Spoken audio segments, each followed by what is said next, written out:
नमस्ते, म वरिष्ठ पशु सेवा प्राविधिक अभि यादव। आज मैले गाई भैँसी पाल्ने किसानलाई एउटा महत्त्वपूर्ण रोगको बारेमा जानकारी गराउन गइरहेको छु।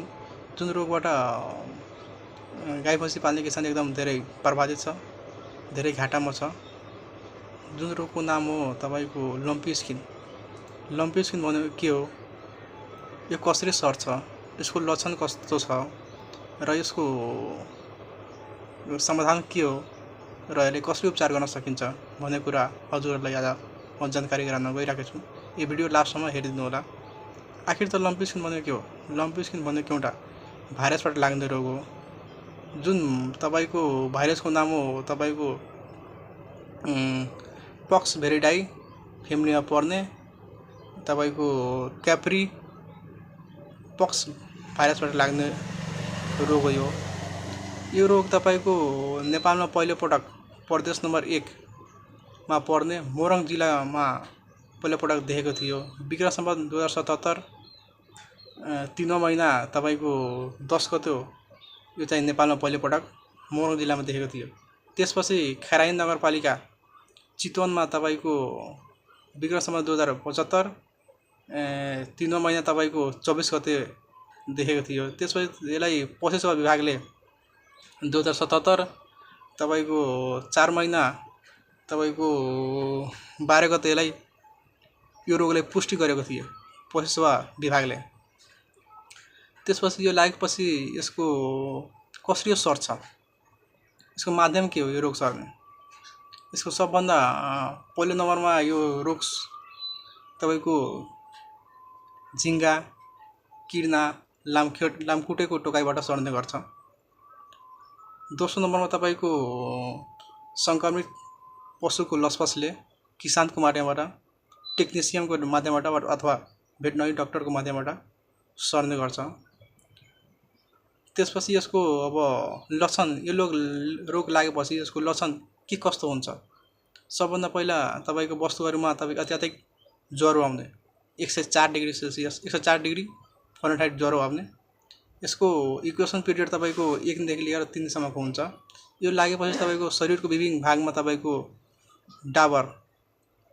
डाडाडुली देखिन्छ। त्यसपछि तपाईँको दुधको मात्रा एकदम व्यापक घट्छ। एकदम 25% लिएर 50%को तपाईँको दरले दुध घट्ने गर्छ। ब्याउने पशुको तपाईँको गर्भ तुन्न सकिन्छ। त्यसपछि तपाईँको बाझोपनी, यसले एकदम बाझोपनी पशुहरूमा ल्याउन सक्छ। तपाईँको यो रोग लागेपछि तपाईँको 5 देखि लिएर तपाईँको 45% पशुहरू मर्ने गर्छ। अब यसलाई कसरी रोकथाम गर्ने? रोकथाम गर्नको लागि यसको एकदम सहज उपाय छ। गोठहरू एकदम सरसफाइ राख्ने, जुन पशुलाई लागेको छ त्यो पशुलाई टाढा राख्ने, तपाईँको रोगी पशुबाट निरोगी पशुले एकदम टाढा राख्नुपर्छ। जुन किसानको गोठमा यो देखेछ यो रोग, जुन किसानलाई आफ्नो गोठमा प्रवेश गर्नु भएन, त्यसपछि अब टेक्निसियनको माध्यम, भेटनरी डक्टर अथवा टेक्निसियनको माध्यमबाट नै सर्ने गर्छ। त्यसैले भेटनरी डक्टरहरू तपाईँको विशेष गरेर दिनहुँ 10वटा 12वटा खोरमा पुग्छन्, त्यहाँ सुई लगाउँछन्, त्यसको माध्यमबाट नै सर्न गर्छ। उहाँहरूसँग सोध्ने, तपाईँहरू अब लम्पी स्किन लागेको उपचार गरेर आउनुभएको हो कि कस्तो हो, हामीले भनिदिनु। त्यसपछि उहाँलाई अब विशेष गरेर अब सेनिटाइज गराएर, साबुन पानीले हात धुवाएर बल्ल आफ्नो खोरमा प्रवेश गराएर बल्ल उपचार गराउन सकिन्छ। यति कुरा गऱ्यो भने रोगलाई हामी कन्ट्रोल गर्न सकिन्छ। त्यसपछि तपाईँको अब विशेष गरेर यसको उपचार के हो? यसको उपचारको अब विशेष गरेर यसको कुनै पनि उपचार छैन। ठोस उपचार अहिलेसम्म यसको औषधि विभागले बनाएको छैन। तैपनि हामी यसको अब इन्फ्लामेसनको आधारमा तपाईँको मिलोक्सिडिन जस्तै इन्जेक्सन, एन्टिबायोटिकहरू प्रयोग गर्न सकिन्छ।